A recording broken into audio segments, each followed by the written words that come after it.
అసలు నాకు అర్థం కాని ఏంటంటే సోషల్ మీడియా మన చేతిలో ఉందన్న ఉద్దేశంతోనే మెగా ఫ్యామిలీలో ఉన్న హీరోలు చిరంజీవి, రామ్ చరణ్, పవన్ కళ్యాణ్ వీళ్ళని ఎందుకు టార్గెట్ చేస్తూ ఉంటారో నాకు ఇప్పటికీ అర్థం కాదనమాట. ప్రతిరోజు కూడా సోషల్ మీడియాలో వీళ్ళ గురించి నెగిటివ్గా మాట్లాడని వీడియో ఏమైనా ఉంటుందా అని చెప్పి చూస్తే నాకు ఏదో ఒక రోజు ఏదో ఒక వీడియో కానొస్తూ ఉంటుంది. మరి తెలిసి వీళ్ళు ఎవరికైనా అన్యాయం చేశారా అంటే అది ఎప్పుడూ లేదు. ఒకరిని దూషించినట్టు లేదు, ఒకరికి అన్యాయం చేసినట్టు లేదు, ఒకరిని అవమానించి మాట్లాడినట్టు లేదు, ఒకరిని హేళన చేసి మాట్లాడింది కూడా మనకి మచ్చు తునకలా కూడా ఎప్పుడూ కానరాదనమాట. అంటే పవన్ కళ్యాణ్ అంటే రాజకీయంలో ఉండ కాబట్టి ఒక్కొక్కసారి విమర్శించాలి కాబట్టి, అది రాజకీయంలో పవన్ కళ్యాణ్ ఉన్నాడు కాబట్టి అప్పుడప్పుడు పవన్ కళ్యాణ్ గారు విమర్శించాల్సి వచ్చింది అనమాట. అంతేగాని ఒకరిని అనాలి, ఒకరిని అవమానించాలని చెప్పి ఎప్పుడూ కూడా ఈ మెగా ఫ్యామిలీలో ఉన్న హీరోలకు ఎప్పుడూ ఉండదన్నమాట. మరి వాళ్ళను టార్గెట్ చేసి ఎందుకు మాట్లాడుతూ ఉంటారో నాకు ఇప్పటికీ అర్థం కాదు. రాజకీయాలలో ఉన్న నాయకులు ఎవరన్నా విమర్శించారా అంటే అది వేరే విషయం. కొంతమంది యూట్యూబర్లు పని కట్టుకొని ఎందుకు మాట్లాడుతూ ఉంటారో అర్థం కాని లక్షడాల ప్రశ్న అన్నమాట. ఆంధ్రప్రదేశ్ డిప్యూటీ సీఎం పవన్ కళ్యాణ్ గారి గురించి మనం ఒకసారి మాట్లాడుకునేటట్లయితే బోరుగడ్డ అనిల్ శ్రీరెడ్డి తెలుగు సినిమా ఇండస్ట్రీకి సంబంధించిన come hero, come director, come రచయిత, కమ్ యాక్టర్. అదే మెంటల్ కృష్ణ, ఇది అంటారు చూసావా, మెంటల్ కృష్ణ సినిమా కూడా తీసిండు. కృష్ణమురళ ఏదో ఉంది ఆయన పేరు, నాకు ఈ సందర్భం బట్టి గుర్తురాట్లేదు, మీరు దాన్ని కరెక్ట్ చేసుకోండి. మరి ఈ మధ్య కాలంలో ప్రకాష్ రాజు, వీళ్ళందరికీ మించి రావణ్. ఇలాగ చెప్పుకోవాలంటే కొన్ని వందల వీడియోలు తీయచ్చు అనమాట. ఎంతో మంది ఉన్నారు. అబ్బో నా వల్ల కాదు కానీ అందరి పేర్లు చెప్పడం. అరే ఏదన్నా చెడు చేస్తే చెప్పుబాయ్, చెడు చేస్తే విమర్శించు. అరే వాళ్ళు మంచి చేసినా దూషిస్తారు, వాళ్ళు బయటకు వచ్చినా దూషిస్తారు, నిలబడ్డా దూషిస్తారు, కూర్చున్నా దూషిస్తారు. వాళ్ళు ఏమి చేసినా సరే ఇవే మీకు తప్పులుగా కనపడతాయి అన్నమాట. చివరికి వాళ్ళ పరిస్థితి ఏమైందండి? మంచి చేసిన వాడిని మంచిని చెప్పకపోయినా పర్లేదు కానీ మంచి చేస్తున్న వాడిని కూడా చెడని చెప్పడం అనేది చాలా పెద్ద తప్పు అనమాట. సరే, ఇప్పుడు కాసేదాకా రాజకీయాల నుంచి మనం పక్కకు వచ్చినట్లయితే మెగాస్టార్ చిరంజీవి. ఇంకా మెగాస్టార్ చిరంజీవి గారి గురించి చెప్పాలంటే సినిమా ఇండస్ట్రీలోకి రాకముందు అతను ఎంత కష్టపడి అవకాశాల కోసం ఎతికిండో, వచ్చిన అవకాశాలను ఏ విధంగా సద్వినియోగం చేసుకున్నాడో, ఎన్ని అవమానాలు వచ్చినా, ఎన్ని ధిక్కరింపులు వచ్చినా, ఎంతమంది హేళన చేసి చూపించినా ముందాల అతను అనుకున్నది నెరవేరాలన్నదే అతని పట్టుదలన్నమాట. అతని కుటుంబానికి తల్లిదండ్రులు పెద్దలైనా అతని కుటుంబంలో ఉన్న పిల్లలలో మాత్రం మెగాస్టార్ చిరంజీవి గారి పెద్దనమాట. ఇద్దరు తమ్ముళ్లకు అన్నగా, చెల్లెళ్లకు తోడుగా, తల్లిదండ్రులకు పెద్ద కొడుకుగా, నెక్స్ట్ నా జీవితంలో నేను నిలబడితేనే నా కుటుంబ సభ్యులను చూసుకోగలను అని మొట్టమొదటిగా ఆయన జీవితానికి పునాది వేసుకోవాలనుకున్నాడు. మరి ఇండస్ట్రీ వైపు నడిచిండు, అవకాశాలు వచ్చేదాకా పోరాడిండు. అవకాశాలు రాకపోగా అవమానాలు వచ్చాయి. నీ ముఖాన్ని ఎప్పుడన్నా అద్దంలో నిజంగా నువ్వు చూసుకున్నవా? అప్పట్లో ఉన్న హీరోలను పోల్చుతూ నువ్వు నిజంగా హీరోకి పనిచేస్తావా? కనీసం క్యారెక్టర్ ఆర్టిస్ట్గా అయినా పనిచేస్తావా?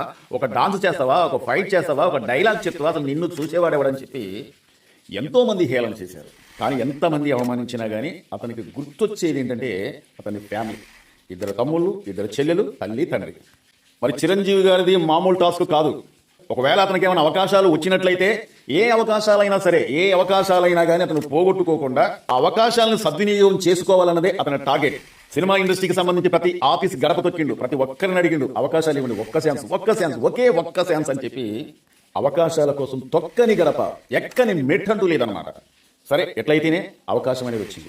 అవకాశాన్ని వచ్చిన తర్వాత ఏ విధంగా సద్వినియోగం చేసుకుంటే పునాది రాళ్ళ సినిమాతోనే అతని సినీ జీవితానికి పునాది వేసుకున్నా. కానీ మొట్టమొదటిగా రిలీజ్ అయిన చిత్రం ప్రాణం ఖరీదు. మరి ఆ సినిమాలో అవకాశాన్ని ఏ విధంగా సద్వినియోగం చేసుకున్నాడో, ఎంతో మంది సీనియర్ హీరోలు ఆ సినిమాలో యాక్షన్ చేస్తున్నా సరే వాళ్ళ కళ్ళు కూడా చిరంజీవి చేసే యాక్టింగ్ చూసి కొన్ని సందర్భాల్లో చిరంజీవి గారి వైపు చూశారనమాట. అరే ఏంట్రా బాబు, కొత్తగా వచ్చిండు, మనం డైరెక్టర్ చెప్పింది ఎంతనో, డైరెక్టర్ చెప్పిన దానికన్నా కొద్దిగా ఎక్కువ చేస్తాను ఏంటి అని చెప్పి ఆ సినిమాలో యాక్షన్ చేస్తున్న హీరోలు కూడా అనుకున్నారనమాట. ప్రాణం ఖరీదు సినిమాలో ఆ పాత్రకు సందర్భం బట్టి ఒక సీన్ అనేది జరుగుతుందట. చిరంజీవి గారు ఒక పల్లెటూరి యువకుడిలాగా కనిపించే పాత్ర. ఆ పాత్రలో చిరంజీవి గారికి ఒక రైతుకు సంబంధించిన ఏదో సీన్ అనేది నడుస్తూ ఉంటే, ఇలా చెయ్యి, ఈ బనీని వేసుకొని ఇలా ఉండు, ఒక పంచె కట్టుకొని ఉండు, మెల్లో కండ వేసుకొని ఉండు, నువ్వు ఒక రైతులాగా కనిపిస్తూ ఒక మొరటోడిలాగా కనిపించాలని చెప్పి దర్శకుడు కొన్ని డైలాగులు ఇచ్చి చెప్పిన తర్వాత, ఇంతవరకు అతను చెప్పి పక్కకి వెళ్ళిపోయి ఓకే అన్న తర్వాత సార్ ఒక్క నిమిషం అని చెప్పి ఆ షూటింగ్ కాస్త పాప్ చేయండి అని చెప్పి పక్కకి వెళ్ళి ఏం చేసిండో తెలుసా చిరంజీవి?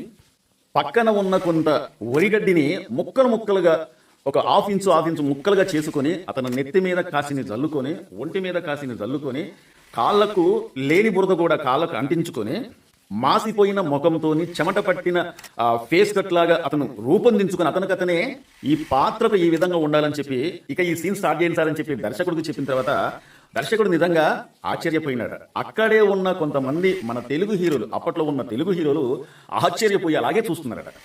అరే, కొత్తగా వచ్చిన హీరో చిరంజీవి అట, ఈ పాత్రలో ఇతను డ్రెస్ ఎలా ఉండాలి, పంచకట్ట ఎలా ఉండాలి, ఒక కండ వేసుకోవాలి, ఒక నార్మల్ వ్యక్తిలాగా ఉండాలని చెప్పి దర్శకుడు డైలాగ్ చెప్పింది. ఓకే చేద్దాం అనుకుంటే నిజంగా దర్శకుడికే దర్శకత్వం చెప్పినట్టుగా ఒక 2 నిమిషాలు ఆగండి సార్ అని చెప్పి అతను రూపం మొత్తం కూడా మార్చుకున్నాడు. అప్పుడు అక్కడ ఉన్న వాళ్ళు మొత్తం కూడా ఆశ్చర్యపోయారట. అదే మొట్టమొదటిగా రిలీజ్ అయిన చిత్రం. అంతకుముందు ఏ సినిమాలు కూడా చిరంజీవి సినిమా రిలీజ్ అవ్వలే, కానీ అతనికి సినిమా అంటే ఇంత ప్రాణం. సినిమాలు చూడటమే కాదు, సినిమాలలో ఎలా చేయాలన్నదే అతన్ని చూసి నేర్చుకోవాలి. ఈ సందర్భం బట్టి కొన్ని విషయాలు చెప్తారు. Chiranjeevi dance, Chiranjeevi fight, Chiranjeevi dialogue, Chiranjeevi acting, Chiranjeevi grace, ఇప్పటికీ కూడా అతని డాన్స్ అంటే పిచ్చెక్కిపోయే యువకులు ఉన్నారంటే ఇప్పట్లో ఉన్న కుర్ర హీరోలు కూడా చాలా మంది అంటా ఉంటారు చిరంజీవి గారిని చూసి మనందరం నేర్చుకోవాలి అని. అప్పట్లో ఉన్న దిగ్గజ హీరోలు నందమూరి తారక రామారావు గారు, అక్కినేని నాగేశ్వరరావు గారు, సూపర్ స్టార్ కృష్ణ గారు, అందాల నటుడు శోభన్ బాబు, రెబల్ స్టార్ కృష్ణంరాజు గారు. మరి వీళ్ళని ఢీకోవాలంటే మన తెలుగు ఇండస్ట్రీలో ఉన్న హీరోలు ఎవ్వరు కూడా నిలబడలేరు. సినిమా ఇండస్ట్రీలో ఢీకొనే హీరోలే లేరు. మరి ఇతను సినిమా ఇండస్ట్రీకి వచ్చిన తర్వాత ఆ హీరోలే ఆశ్చర్యపోయే విధంగా అతను ఫైట్లు కావచ్చు, అతని డైలాగులు కావచ్చు, అతని డాన్సులు కావచ్చు, అతని గ్రేస్ కావచ్చు, డాన్సులో కొన్ని మెలకువలు కావచ్చు.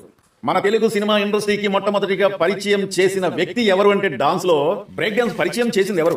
మెగాస్టార్ చిరంజీవి కారా? ఖైదీ సినిమాలలో స్నేక్ డాన్స్ పరిచయం చేసింది ఎవరు? మెగాస్టార్ చిరంజీవి కారా? దొంగ సినిమాలలో గోలీమార్ అనే సాంగ్ కి మైకేల్ జాక్సన్ నే మరిపించింది. డిస్కో డాన్స్ అసలు ఒక్క మాటలో చెప్పాలంటే ఎన్నో ఉన్నాయి అన్నమాట. మాటల్లో చెప్పలేదు. అతను వెయ్యని డాన్స్ లేదు. ఈ మధ్యకాలంలో విడుదలైన మనశంకర వరప్రసాద్ సినిమాలో హుకుస్టప్ అనే సాంగ్ విన్న తర్వాత ప్రపంచం మొత్తం కూడా షేక్ అయింది. థియేటర్లో తెరల మొత్తం కూడా నిజంగా బద్దలైతే ఏమో అనిపించింది. ఆ డాన్స్ వచ్చేటప్పుడు చూస్తే ప్రేక్షకులు కావచ్చు, అభిమానులు కావచ్చు, ఆడియన్స్ కావచ్చు, కామన్ మ్యాన్ ఎవరైనా కావచ్చు, చిన్న పిల్లల నుంచి మహిళల నుంచి వృద్ధాప్యంలో ఉన్న వాళ్ళందరి నుంచి కూడా ఆ డాన్స్ చూసిన తర్వాత నిజంగా చిరంజీవికి 70 సంవత్సరాల వయసు ఉంటుందా? ఇదేదో తప్పు చెప్తున్నారేమో. 70 సంవత్సరాల వయసు అదనకుంటే ఏంటి అన్నట్టు కనిపించింది అనమాట. బాబీ కొల్లి దర్శకత్వంలో మెగాస్టార్ చిరంజీవి నటిస్తున్న 158 మూవీ షూటింగ్ జరుగుతుంది అనమాట. ఆ సినిమాకు సంబంధించి ఒక భారీ సెట్టింగ్ చేసి వాన పడుతూ ఉంటే ఫైట్ అనేది చేయాలన్నమాట. ఫైట్ మొత్తం కూడా అయిపోయేలాడికి ఎంత సమయం పట్టిందంటే దాదాపు ఉదయం 7 గంటల కానుంచి సాయంత్రం 7 గంటల వరకు ఆ ఫైట్ అనేది చిత్రీకరిస్తూనే ఉన్నారట. అప్పుడు అక్కడ ఉన్న దర్శకుడు కావచ్చు, ఫైట్ మాస్టర్లు కావచ్చు, కొంతమంది చిరంజీవి గారికి సలహా ఇచ్చారట. సార్ కొన్ని సీన్లలో డూబులు పెట్టుకుందామండి, డూబు పెట్టుకుంటే మీరు పక్కన ఉండండి, ఆ డూబే చేసేస్తామన్నాడు. ఆ మాట ఏంటంటే సార్ అంటే లేదు నా అభిమానులు నన్ను ఈ విధంగా చూడాలని కోరుకుంటున్నారు. ఫైట్ ఎంత కష్టమైనా సరే నేనే చేస్తా. ఆ ఫైట్ లో మొత్తం కూడా చిరంజీవి గారే దాదాపు 12 గంటల పాటు ఆ షూటింగ్ అనేది జరిగిందట. అంటే ఇక్కడ గొప్ప విషయం ఏంటంటే ఆ ఫైట్ మొత్తం కూడా వానలో జరుగుతుంది. అంటే ఉదయం 7 గంటల నుంచి సాయంత్రం 7 గంటల వరకు ఆ ఫైట్ జరిగిందంటే ఎంతసేపు తడవాలో ఆ వానలలో ఒకసారి అర్థం చేసుకోవాలన్నమాట. కొంతమంది అరే వానలో తడిస్తే తలబట్టేస్తుందేమో, ఆ జలుబు వచ్చేస్తుందేమో, తుమ్ములు వచ్చేస్తుందేమో, గుంతు నొప్పి వచ్చేస్తుందేమో అని చెప్పి ఎవరైనా డూరు పెట్టుకొని చేసేయండి, ఏదో ఒక సీన్లలో నేను ఆనొస్తా ఉంటానని చెప్పి కొంతమంది అనొచ్చు. మరి చిరంజీవి గారు ఆ విధంగా లేదన్నమాట.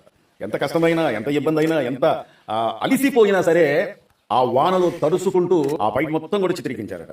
ఇక రామ్ చరణ్ గారి గురించి మనం మాట్లాడుకునేటట్లయితే ఈ వీడియోలు ఎంత అయిపోతుంది కాబట్టి షార్ట్ కట్లో మాట్లాడతా.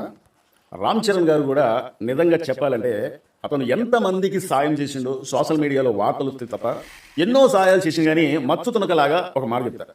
ఈ మధ్యకాలంలో జానీ డాన్స్ మాస్టర్ గారే ఒక మాట చెప్పిండు. దాదాపు 400 నుంచి 500 మంది దాకా డాన్సర్లకి హెల్త్ కార్డు లేదన్న ఉద్దేశంతో వాళ్ళు చాలా ఇబ్బంది పడతామంటే ఆ సమస్య రామ్ చరణ్ గారి దృష్టికి వెళ్ళినట్ట. రామ్ చరణ్ గారి దృష్టికి వెళ్ళిన తర్వాత దాదాపు 40 లక్షల రూపాయలు డొనేషన్ చేసినారండి. ఇలాగ చెప్పుకోవాలంటే ఇది మచ్చు తునకలాగే మీకు చెప్పా. ఇలాంటి మంచి వీడియోలు మన ఛానల్లో ఎన్నో వస్తూ ఉంటాయి. ఇదండి ఈ రోజు వీడియో. మా ఛానల్ చాలా మంది చూస్తున్నారు కానీ సబ్స్క్రైబ్ చేసుకోకుండా చూస్తున్నారండి. మీరు సబ్స్క్రైబ్ చేసుకుంటే మమ్మల్ని ఎంకరేజ్ చేసినట్లెక్క. ఈ వీడియోకి మీ అమూల్యమైన కామెంట్ తెలిపి ఒక లైక్ చేసి కింద హైప్ వస్తూ ఉంటుంది. దాన్ని మీరు హైప్ చేసినట్లయితే కొన్ని పాయింట్లు అనేది మాకు వస్తాయి. ఆ కొన్ని పాయింట్లు ఏంటంటే మరి కొంతమందికి వీడియో వెళ్ళే అవకాశాలు ఉంటాయి. ఇలాంటి మంచి కంటెంట్లు మంచి వీడియోతో మీ ముందుకు రావడానికి ప్రయత్నిస్తాం. మా వీడియో నచ్చితే సబ్స్క్రైబ్ చేసుకుంటే మరో వీడియో కోసం ఎదురు చూడండి. Thank you.